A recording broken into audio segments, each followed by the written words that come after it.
Manchester United have just beaten Bodø Glimt 3-2 in Ruben Amorim's first home game. Amazing. I'm just trying to think of words to... the ending was a little bit frightening, wasn't it? The ending was very, very frightening. I just thought this free kick's going to go in. Everyone's going to be miserable. But overall, I think I'm a very happy man. I think it was a really, really good performance tonight. But before I give you the full match reaction and all the rest of it, I want you to do me a small favour. Make sure to drop a like on today's video. Get in the comment section and let me know your thoughts on today's game. Obviously, get your comments in the live chat as well. Right, let's get straight on into it. So that first half, to go 1-0 up within, a minute again, same as we did against Ipswich, was phenomenal. I thought, you know what, we're going to build on this. It could be 6, 7, 8-0 tonight. Next thing you know, Bodø Glimt are back in the game. And let's be fair here, right? They're a decent side. People are going to say, oh, they're nobodies.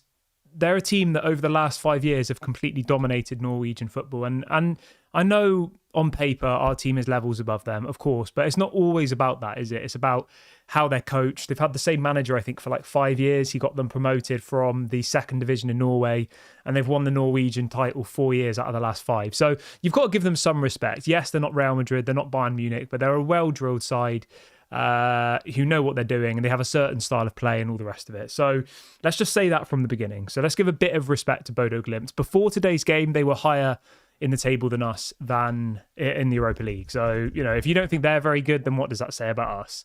I think they were like on 7 points and we were on 4. Or sorry, we were on 6 and they were on 7.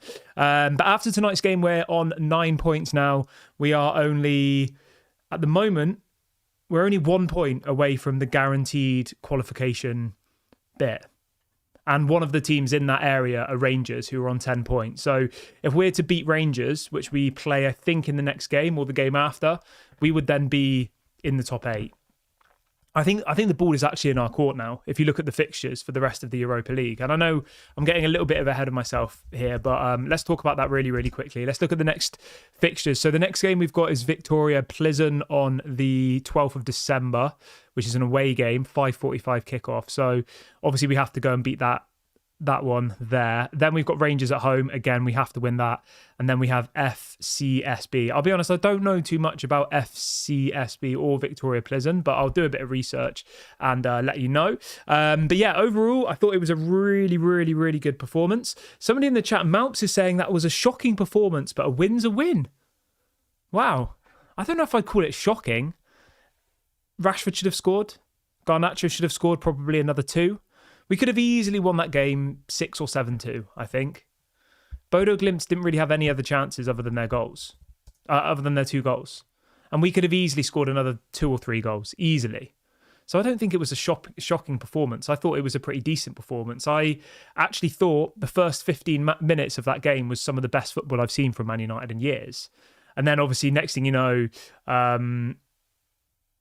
it's you're losing. Somebody in the chat says, you know nothing about football. This was a bad performance. The manager needs to go to a back 4.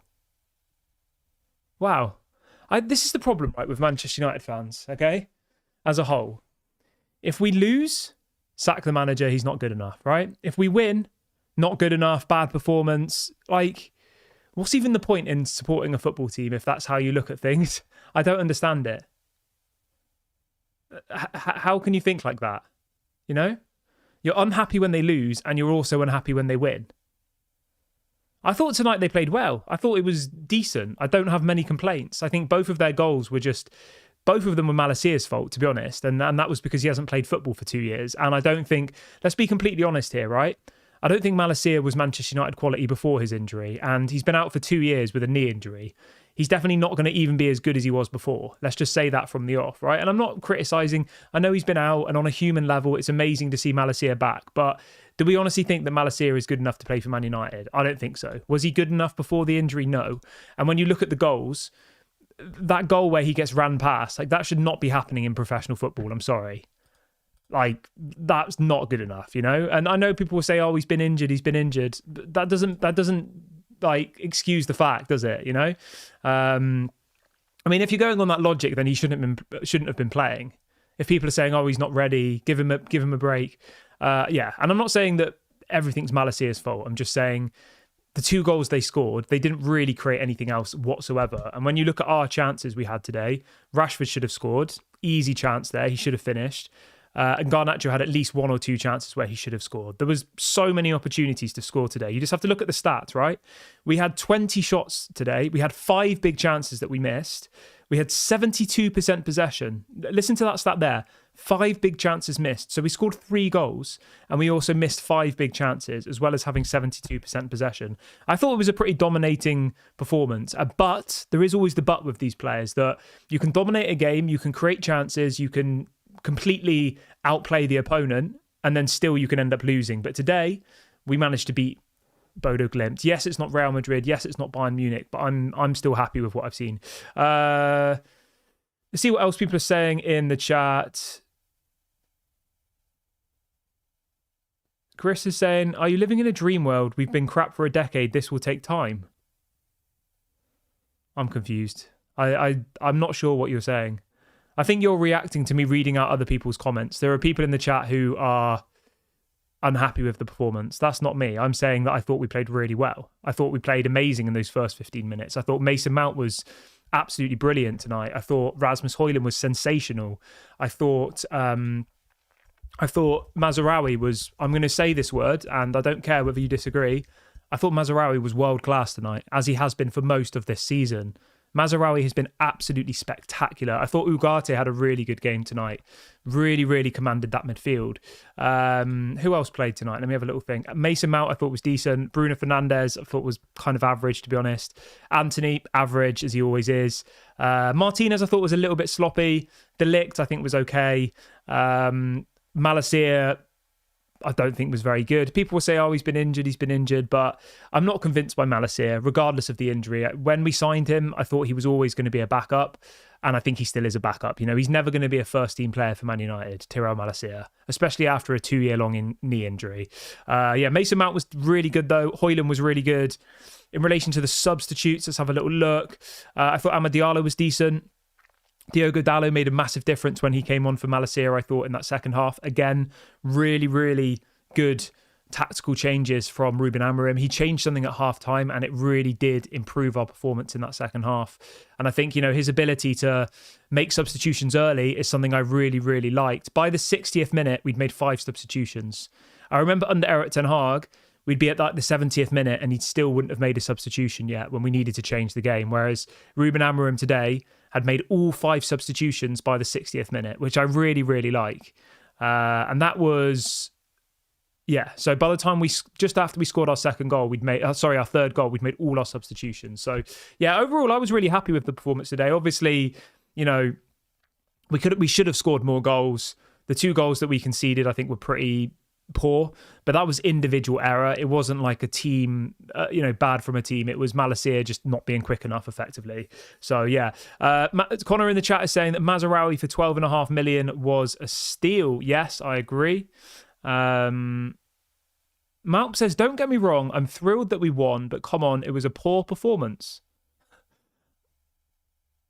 What are you comparing to? That's the thing that I don't understand. Are you comparing it to prime Real Madrid or, I don't know, Man City last season? Are you comparing it to that? If you are, of course it's a poor performance, but you can only compare to Manchester United. There's no point comparing yourselves with Arsenal or with Bayern Munich or any of these other teams. We're clearly not at that level. So it's a poor performance if you compare it to how Liverpool played against Real Madrid or how Bayern Munich might play. Like, of course it was a poor performance in that case, but we can only compare against ourselves, I think, you know? So if that's what you're saying, you know, compared to prime Real Madrid, we didn't play very well tonight, then yeah, maybe. But at the end of the day, we're in the Europa League because we weren't good enough to be in the Champions League. We're playing against teams like Bodø Glimt because we're not good enough to play against Bayern Munich and Real Madrid and, you know, Barcelona and whoever else it might be. So we're at the level that we should be at. And for that level, it was a good performance. For a Europa League game, we played well, I thought. We created lots of opportunities. We should have scored more goals. There was lots of good teamwork tonight, which is one thing I did like. The ball was being passed around a lot. People weren't being that selfish. I mean, Garnacho was still obviously being selfish because he's always selfish, but generally as a team, I thought we played really, really well together. But yeah, it's a little bit confusing because, there's always going to be people who are unhappy. There's always going to be people who, are saying it's not good enough and all the rest of it. But you just have to be realistic, I think. I thought we played well. Compared to what I've seen last year under Erik ten Hag, I thought we played well. I think that's a fair thing to say. Connor says our defence wasn't very good in the first half. Yeah, that's fair. I would agree with that. Digital Sports Update says, I thought we played very well. Mazraoui is our best signing of the summer. I would agree with you there. Definitely. Lots of people in the chat saying they can't wait until Lenny Yoro is back. Scott says, I think it's all about the small steps. I just hope that we continue to get better now. I would agree with you there as well. Elite Baller says, Garnacho and Bruno need to pass more and shoot less. I would agree, definitely. That's one thing I will talk about, actually. I'm not sure that Bruno Fernandes works in that deeper role, to be honest. I think on one of the goals, he was out of position, wasn't he? He should have been on the edge of the box and he was like halfway up the pitch. But that's just because he's not a number 6. Bruno Fernandes is a number 10, and that's something they're going to have to get their head around. Because for me, right, I was thinking this when the game was on. How does Kobbie Mainoo get in this team? Because if Bruno Fernandes is going to play deeper, where's Kobbie Mainoo going to play? Those front three, you've got Garnacho, you've got Ahmad, you've got Mount, you've got Xerxes, you've got Bruno. You've got so many players in the central midfield / cam position. I'm a little bit worried for Mainoo. He didn't get any minutes tonight at all, did he? Was he on the bench? Yeah, Mainoo was on the bench as well. Has Mainoo even played? He's barely played this season, hasn't he? I know he had an injury, but the fact that he was on the bench means that he's obviously available. You don't just put someone on the bench for the sake of it. Yeah, he's missed quite a few games, hasn't he? But yeah, I'm happy. We won. That's the most important thing, isn't it? If you can't enjoy a win, then I don't know. I don't know what to say. I think maybe go and watch a different sport, I guess. But I'm going to wrap the video up here, guys. Thank you very much for watching. Obviously, I'll be back tomorrow morning at 8 a.m., not p.m. Have a great evening, everybody, day.